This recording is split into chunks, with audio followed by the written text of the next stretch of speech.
Bonjour, donc aujourd'hui on va voir comment calculer une longueur grâce à la trigonométrie.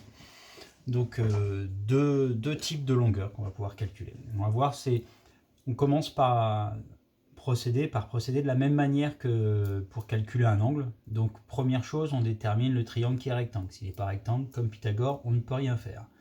Donc ici dans l'exemple, le triangle est rectangle en B. Donc j'écris le triangle ABC et rectangle en B.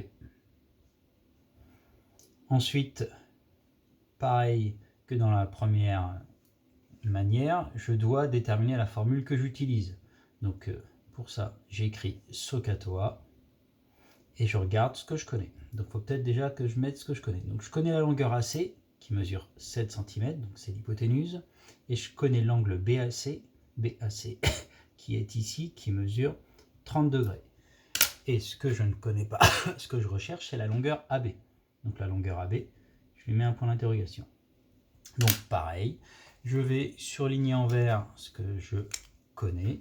Donc l'hypoténuse, le H, et l'angle. Donc si je connais l'angle, je connais la valeur du sinus, grâce à la calculatrice, la valeur du cosinus et la valeur de la tangente. Et je recherche quoi par rapport à l'angle? Je cherche AB, donc c'est l'angle c'est le côté qui est adjacent. Donc je recherche le A qui est ici, ou là. Ici, je ne peux pas l'utiliser, la formule de tangente, vu que je n'ai pas la valeur du côté opposé. Ici, je peux l'utiliser. Dans certains cas, si on a beaucoup de longueur, on pourrait utiliser plusieurs formules. Et dans ce cas-là, évidemment, qu'on trouverait la même chose. Donc la formule que je vais utiliser dans cet exemple-là, c'est cosinus. Donc j'écris ma formule, cosinus de l'angle ABC, BAC, pardon. K, donc c'est-à-dire adjacent la longueur AB, sur H, l'hypoténuse, la longueur AC. Donc je remplace les valeurs que je connais. Cosinus de l'angle BAC, c'est-à-dire 30 degrés. Donc ça c'est un nombre, cosinus 30 degrés, qui m'est donné par la calculatrice, est égal à la longueur AB que je ne connais pas, donc je réécris, sur l'hypoténuse que je connais, j'écris 7. Et donc ici, on se rappelle de ce qu'on a vu sur les fractions, les produits en croix sont égaux, sur la règle de 3, c'est exactement les mêmes méthodes que pour les formules de vitesse en physique ou les formules de résistance. Donc ici, je cherche la longueur AB, ce qui est au-dessus, les produits en croix sont égaux, donc AB fois rien du tout, AB fois 1, donc AB est égal à 7 fois le nombre cos 30. Donc je vais plutôt écrire 7 fois cos 30 dans ce sens-là. Pourquoi? Parce que sur la calculatrice, si vous l'écrivez dans l'autre sens, attention, si vous écrivez cos 30 fois 7, comme ça, je ne sais pas si vous voyez bien, la calculatrice, elle va d'abord faire 30 fois 7, 210, ça va faire le cosinus de 210. Donc ça ne marche pas. Pour que ça marche, il faudrait fermer la parenthèse, ici. Mais pour éviter tout problème, on écrit directement 7 fois cos 30, hop, et on trouve 7 racines de 3 sur 2. J'appuie sur la touche SD pour avoir une valeur décimale et j'arrondis. Donc là, c'est une longueur, je vais arrondir au centième. Donc 6,06. AB est environ égal à 6,06 vu qu'il y a un 2 derrière. C'est pas précisé, on va dire que c'est des centimètres dans le cas général. Ok? Donc là, c'est le premier type. On cherche à calculer en fait la longueur qui est au-dessus.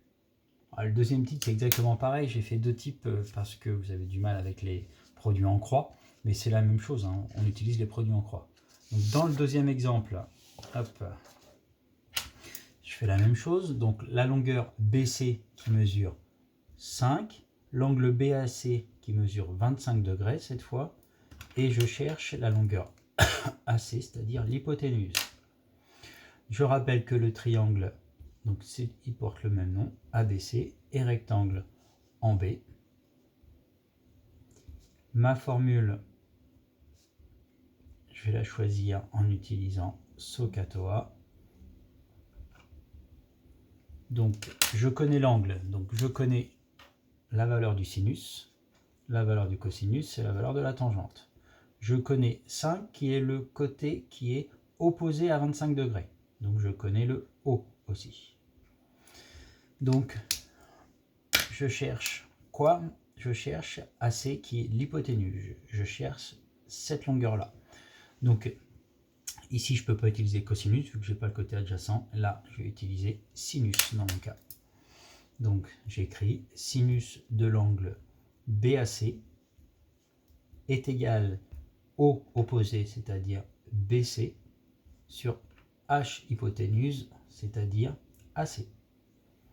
Je remplace les valeurs que je connais. Donc, sinus de l'angle BAC qui mesure 25 degrés est égal à BC, c'est-à-dire 5. Donc cette fois, je connais la valeur de la longueur qui est au numérateur.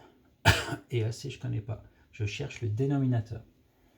Donc si je fais mes produits en croix, j'ai 5 fois 1 est égal à AC fois sinus 25. Et je redivise. Ensuite, AC est égal à 5 sur sinus 25. Ça va me donner. Donc la valeur que je cherche quand elle est au dénominateur, cette fois je ne vais pas multiplier les deux nombres que je connais, mais je vais faire la longueur que je connais, 5, divisé par le nombre sinus 25. Je vous rappelle, c'est un nombre qui est donné par la calculatrice. Donc ça va me donner quoi ça? Je regarde sur ma calculatrice. Hop, 5 divisé par sinus 25 degrés. Je trouve 11,83, il y a un 1 derrière. Donc 11,83. 11,83 cm arrondi au centième. Il faut bien lire l'exercice. Donc on demande d'arrondir. Voilà, donc à vous de le faire maintenant. Je vais vous donner donc les deux types, type 2, type 3. Soit je cherche la valeur de la longueur qui est au dénominateur, ici, donc je vais diviser.